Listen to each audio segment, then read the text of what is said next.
Hey, so it's Friday. We're gonna make a delicious recipe. Look, I really messed up last week. First of all, if you're new here, every Friday I make a recipe by following instructions on products that I find off the box in the grocery store. You know, products that you purchase. And sometimes there's a recipe on the back and it's like, whoever eats that stuff. Well, we do. So last week I kind of messed up. Last week I used Sydney Marshall's idea to do mallow bits, but I thought she meant like the teeny tiny marshmallows, and we ended up making a sweet potato marshmallow bake that I wish I could take back. I didn't like it.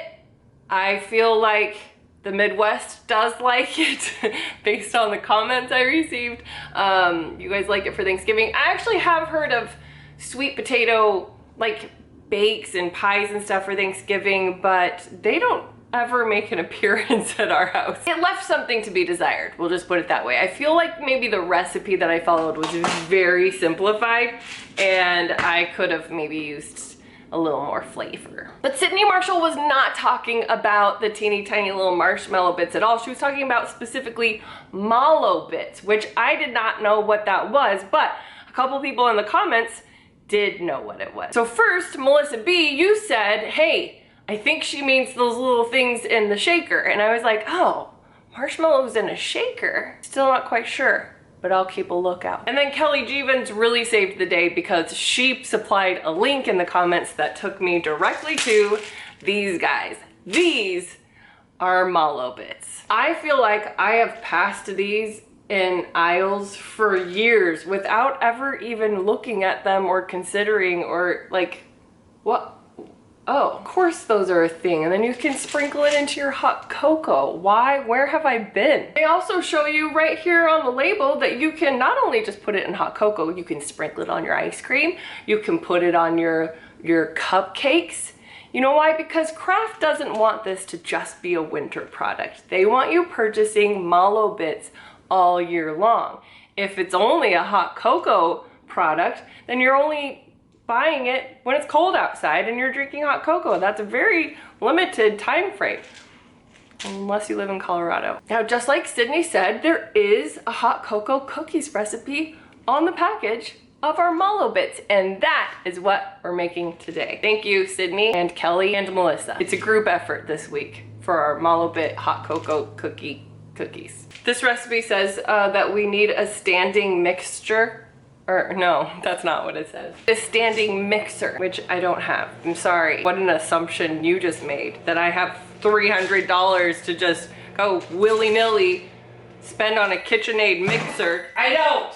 I have a hand mixer, and this has just gotta be good enough today. So the first thing we're gonna do, we're gonna preheat our oven to 350 degrees, which is already on and preheating as we speak. We're going to beat our butter, our white sugar, and our brown sugar in a large bowl until it's all light and fluffy. Then we're gonna add the eggs and vanilla and mix that up. Next, we're gonna combine the dry ingredients. 3 1/4 cups of flour, 4 envelopes of Swiss Miss milk chocolate hot cocoa mix, 1 1/4 teaspoon of baking soda, and a teaspoon of baking powder. Then we're gonna stir in a cup of chocolate chips and a cup of mallow bits. Why do you think it's mallow and not mellow bits? Because you don't say marshmallow, you say marshmallows. So shouldn't it be mellow bits?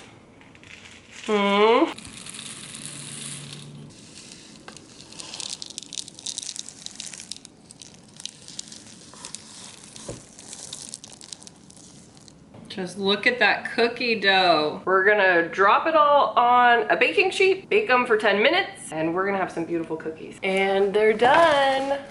Look at these gorgeous, delightful, delicious looking mallow bit cookies. Hot cocoa, what are they called? Hot cocoa cookies. The mallows melt. They melt. They're good. I had a feeling they were gonna be good. And they're good. They're very brownie-ish. These cookies are everything that you would imagine they should be. They're chocolatey, but they're actually not too chocolatey. They're kind of brownie-ish texture, but they're not too brownie. I felt like we added a lot of mallow bits, but actually they distributed quite well in the cookies, and they add just a nice little sugarful punch. I love the idea of adding mallow bits to chocolate cookies. It is aesthetically pleasing to me. It is pleasing as well to my taste buds.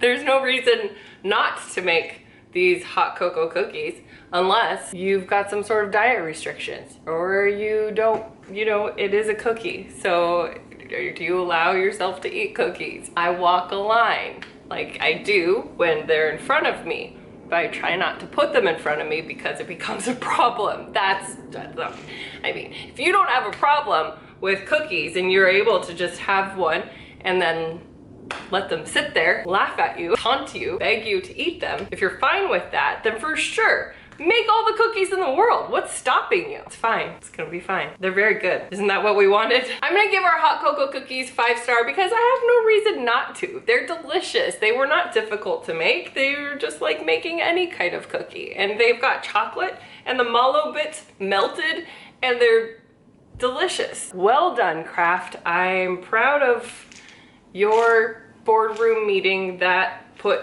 this recipe on the label of your jet puffed mallow bits. Enjoy your weekend. Go ahead, make some hot cocoa cookies. It's just gonna make your weekend a little bit better. I mean, I don't care. No pressure on my end. I'm just saying I tried the recipe and it is good. So there you go. Chocolate cookies for everyone. Bye. Have a good weekend.